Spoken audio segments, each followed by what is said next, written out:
Visakha CII సదస్సుతో ఏపీకి భారీగా పెట్టుబడులు వచ్చాయన్నారు మంత్రి సవిత. తన శాఖలో కూడా వేల కోట్ల పెట్టుబడుల ఒప్పందాలు కుదిరాయన్నారు. మోర్ డీటెయిల్స్ మా ప్రతినిధి శివ అందిస్తారు. 2 రోజుల పాటు విశాఖపట్నం కేంద్రంగా సిఐఐ సమ్మిట్ జరిగింది. దాదాపుగా లక్షల కోట్ల రూపాయల పెట్టుబడులు వచ్చినాయి. అలాగే జౌలి శాఖకు సంబంధించి కూడా అనేక పెట్టుబడులు వచ్చినాయి. ప్రస్తుతం మంత్రి సబితా మనతో ఉన్నారు. మేడం, ఏంటి ఈ 2 రోజుల సదస్సు ఏ రకంగా జరిగింది? ఎన్ని పెట్టుబడులు వచ్చినాయి? చాలా బాగా జరిగిందండి. ఎందుకంటే ఊహించని విధంగా ఏదైతే చంద్రబాబు నాయుడు గారు, లోకేష్ బాబు కష్టం ప్రత్యక్షంగా ఆంధ్రప్రదేశ్ ప్రజలందరూ చూస్తున్నారు. మరి దేశ విదేశాల నుంచి మరి పార్ట్నర్షిప్ సమిట్కి రావడం, సుమారుగా 400 కంపెనీలతో ఎంఓయూలు కావటం, సుమారుగా 13 లక్షల కోట్లు పెట్టుబడులు, మరి లక్షలాది మందికి ఉపాధి చూపించాలనే లక్ష్యంతో ఈరోజు ఈ ఎంఓయూలు జరిగాయి. మరి టెక్స్టైల్స్ డిపార్ట్మెంట్ ద్వారా కూడా మరి 7 ఎంఓయూలు చేసుకున్నాం. సుమారుగా 4,500 కోట్ల పెట్టుబడి.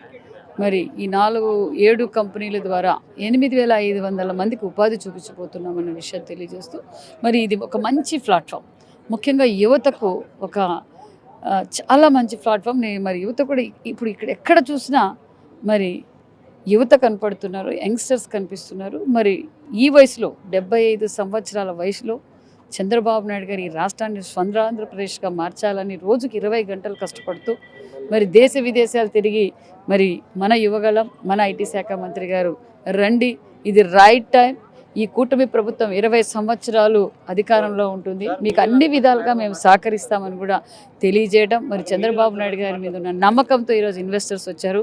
మా రాష్ట్రం తరఫున మరి అందరికీ ప్రత్యేకతమైన ధన్యవాదాలు కూడా తెలియజేస్తున్నాం. మేడం, గతంలో వైసీపీ టైంలో సబ్మిట్ జరిగింది, ఇప్పుడు సబ్మిట్, దానికి దీనికి వ్యత్యాసం ఏంటి? మీరే తెలుస్తుంది దానికి దీనికి వ్యత్యాసం ఏంటో. మరి చంద్రబాబు నాయుడు గారు అంటే అభివృద్ధి, అభివృద్ధి అంటే చంద్రబాబు నాయుడు గారు. తెలుగు రాష్ట్రాల్లో ఉన్న పరిశ్రమలు, ప్రముఖ పరిశ్రమలు అన్నీ చంద్రబాబు నాయుడు గారు తెచ్చినవే.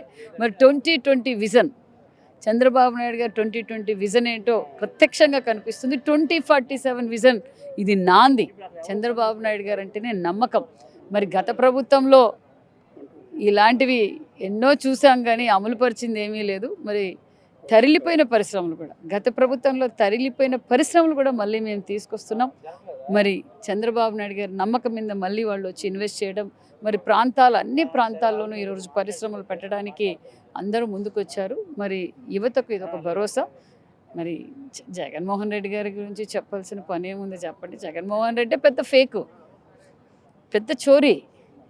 మందుకు చోరీ ఆయనే, నెయ్యికి చోరీ ఆయనే, దాచుకోవడానికి చోరీ. చోరీకి కేర్ ఆఫ్ అడ్రస్ ఎవరంటే జగన్మోహన్ రెడ్డి గారు. అంటే డేటా సెంటర్ మా హాయంలో వచ్చింది, కానీ నిన్న అదే డేటా సెంటర్ మేము తెచ్చామని చెప్తా ఉన్నారు. అదే చూసానండి, చోరీ చేశారని చెప్పారు. అదే విషయం చెప్తున్నా. గూగుల్ డేటా సెంటర్ ఎవరు తెచ్చారో తెలుసు, ప్రజలు నమ్ముతున్నారు. గూగుల్ డేటా సెంటర్ గురించి జగన్మోహన్ రెడ్డి గారికి ఏం తెలుసో ప్రజలందరికీ తెలుసు. ఇలాగే కియా ఇంటర్నేషనల్ పరిశ్రమ సృష్టికర్తే చంద్రబాబు నాయుడు గారు. మరి గతంలో ఎప్పుడు 2004లోనూ రాజశేఖర రెడ్డి గారు మాట్లాడారంటే, ఈయనకు ఆత్మలతో మాట్లాడేది అలవాటు.